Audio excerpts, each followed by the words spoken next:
Have you ever wondered what happens when an international border moves? Specifically, what happens to the people living there? Well, the people living in Rio Rico, Texas found out when their town became Mexican in 1977. Rio Rico is located here just south of the Rio Grande River on the border between Texas and Mexico. The Rio Grande has served as the border between Texas and Mexico since 1845, and the reason for this is because using a river has one really big advantage for a border. It's really easy for both sides to agree on where one country ends and the other begins.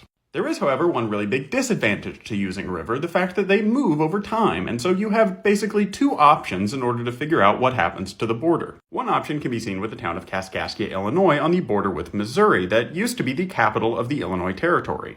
Until 1844, the Mississippi River ran on this side of Kaskaskia, making it connected to the rest of the state of Illinois. However, a large flood in 1844 moved the Mississippi River a bit further east, making Kaskaskia completely disconnected from the rest of the state, known as an exclave. Missouri and Illinois decided to use the old location of the river to mark the border, even though this meant that Kaskaskia was cut off. Now, when you're talking about U.S. states, having something like this isn't that big of an issue, because people in Kaskaskia can, of course, freely travel in and out of Missouri. The Rio Grande also moves quite a fair deal, and the U.S. and Mexico knew that when they marked it as the border. However, they chose a different option. They agreed that if the river moved, then the border would follow the river, and any land that changed sides would be given to the other country.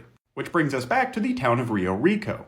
Until 1902, the Rio Grande River moved like this around Rio Rico, and although this is a very weird shape for the river, all of the land of Rio Rico was technically connected to the U.S. and so not part of Mexico. In 1902, though, an American irrigation company made a bypass of the river up here, making this part of the river around Rio Rico dry up, leaving it only connected to Mexico. Now, a 1884 treaty that allowed for land to change sides because of changes in the Rio Grande River only took effect in cases where the river moved naturally, and this was, of course, a man-made decision. The U.S. agreed that if the irrigation company put up markers themselves, then the border would change, giving Rio Rico to Mexico in 1902, but the irrigation company never did, leaving it part of the U.S. Although Rio Rico remained American land, the U.S. basically forgot about it, not enforcing any laws there, and during Prohibition, many Americans would go there in order to have a drink without the law catching them. For the same legal ambiguity, many Mexican citizens actually moved into Rio Rico, living there for decades. In the 1970s, the U.S. and Mexico finally agreed to make Rio Rico officially Mexican.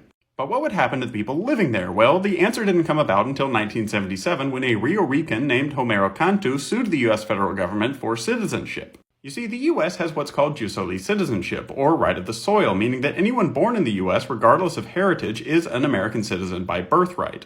And so the U.S. government offered citizenship to anyone born in Rio Rico, which many of those living there accepted. In the next episode, I'm going to be talking about who owns Antarctica, so follow if you'd like to see that. Thanks for watching.